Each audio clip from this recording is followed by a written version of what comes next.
If you're taking the April LSAT, or really any upcoming LSAT, this might be the single most important thing you watch all week. Why?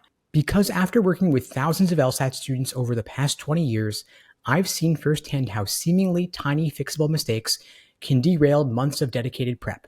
You could do every single practice question in existence, but if you fall into these traps on test day, you could end up with a score far below your true ability. Today, we're going to break down the 7 biggest LSAT test day mistakes that students make, mistakes that can literally cost you 5, 6, or even 10 points on your final score. I'm also going to give you a bonus tip, mistake number 8, that I haven't shared anywhere else. So stick with me to the end, because just one tweak from that bonus tip could be your difference maker on test day. First, for those who don't know me, my name is Steve Schwartz. I've been teaching the LSAT since 2005, and I personally increased my own LSAT score from a 152 to a 175. Now let's be real for a second. The LSAT is not cheap and it's not low stakes. For many of you, it's a critical piece of your law school application. Getting the best score you're capable of can mean the difference between getting into your dream law school versus settling for a backup, earning generous scholarships versus going into major debt, waiting another year to apply versus starting law school right away. The good news is that the fix for these 7 mistakes, plus the bonus, is relatively simple and 100% within your control. My goal is to help you retain those precious points you've already earned, making sure that nothing random or avoidable messes you up on test day. Let's dive in. The first big mistake is not getting familiar with the LSAT Law Hub platform. I cannot stress this enough. Law Hub is your best friend for practice. It is LSAT's official online platform, and it's the only place that precisely replicates the Prometric test day experience. The highlighting tool, the underlining tool, the built-in timer, these tiny details can cause big headaches if you're not used to them. One of my students told me she felt off during her real LSAT just because the highlighter color on Law Hub was different from what she'd been using on a third-party site. I know that sounds ridiculous, but when you're stressed, any unfamiliarity can spike your anxiety. Also, the LSAT's interface is unique. The question panel, the reading passage display, it all differs from the PDFs, the books, and the private prep company sites.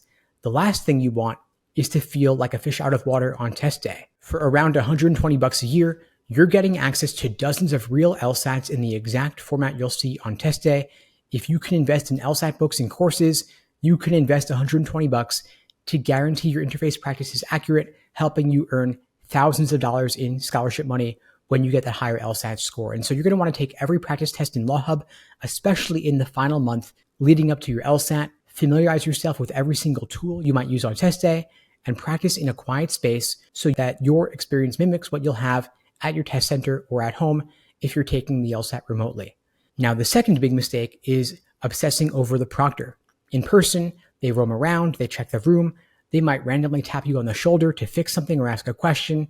And if you let yourself get hyper-focused on what they're doing, you'll lose your concentration.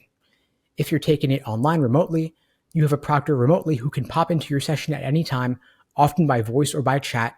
That can be extremely jarring. They might ask to see your surroundings or re-verify your ID. Or worse, they might say something with minimal context, leaving you confused. So at the start, whether remote or in person, ask the proctor as politely as possible. This exam is strictly timed. Every second matters. So, if you need to interrupt me, can you please pause my clock so I don't lose test time? They might say yes, they might say no, but at least you're planting the seed that you value every second. And if they switch your proctor mid-exam, do a quick polite mention to the new person also to set the tone that your time is critical. Now, a student of mine was taking the LSAT remotely when her proctor jumped in 10 minutes into logical reasoning to ask about the camera angle. She lost nearly 2 minutes dealing with it and got so rattled that she performed poorly on that section. Had she set the expectation early on, if you stop me, pause me, it could have saved her both time and anxiety. Now, the third big mistake is spending too long on tough questions. It might sound obvious, but it's unbelievably common. Students get bogged down or stuck on a tricky question and burn through 5 minutes or more trying to figure it out. When you're fixated on that one problem, the clock is still ticking for the rest of the section. Remember, every question's worth the same. They don't give you more points for harder questions. If you're truly stuck, sometimes guessing and moving on is better than tackling it in the moment. You can always circle back later, if you have the time. Oftentimes, the best way to solve a tough question is to step away from it. When you return later with a fresh mindset, you'll see the right answer more clearly. Now, I once had a student who prided herself on never skipping questions. She felt like skipping was an admission of defeat. During her practice tests, she would cling to a 5-star difficulty level logical reasoning question for 7 minutes, 7, when she could have answered 3 or 4 easier ones in that same time. At the end of the section, she would run out of time and guess on the final 5. That's 5 potential raw score points out the window. But once she learned to skip and revisit them, her score went up 5 points immediately because she was maximizing every minute. And so, if a question feels like quicksand, flag it, skip it, and move on. Use your return time at the end to revisit flagged questions with a fresh perspective and trust yourself. You might be overthinking something that's easier than it appears. Now, the fourth big mistake is letting the countdown timer freak you out. The ticking clock is an LSAT test taker's worst enemy. You see the timer counting down second by second and your stress can rocket. Here's how to handle it. On Law Hub, you can just click the timer to make it go away. If you find it distracting, click it away so you're not staring at the seconds slipping by. Practice like this on your practice tests with that same approach. Start implementing this now on your practice tests. Now, of course, once there are only 5 minutes remaining, Law Hub automatically redisplays the timer. At that moment, accept it as a cue to check flagged questions or to quickly hustle through any remaining ones. Now, if you've practiced effectively, each LR question should take you an average of about 1 minute and 20 seconds, but you want to aim to go through the first 10 questions in roughly 10 minutes, building up a time bank that you can then apply to the tougher questions later in this section. Start developing that internal pacing now if you haven't already. Now, the fifth big mistake is stressing over sections you can't change. Once you finish section 1, it's over and you can't go back. Obsessing about whether you nailed it or messed up is pure self-sabotage because it robs your attention from the current section. Now, mindfulness meditation can be a key strategy in helping you learn to let go of what is already completed, and you don't have to be a meditation guru to implement this. It could just be a few deep breaths, focusing on the present moment to reset your mindset. Remind yourself, I can't change what's already done. Let's give 110% to the new section in front of me. The LSAT is as much a mental battle as it is a test of logic. Now, mistake number 6 is thinking it all rides on this one test. This mindset is dangerously common. Yes, the LSAT is a big deal for law school admissions, but schools only take your highest score. They don't average multiple LSAT scores, and the LSAT's offered 8 times a year.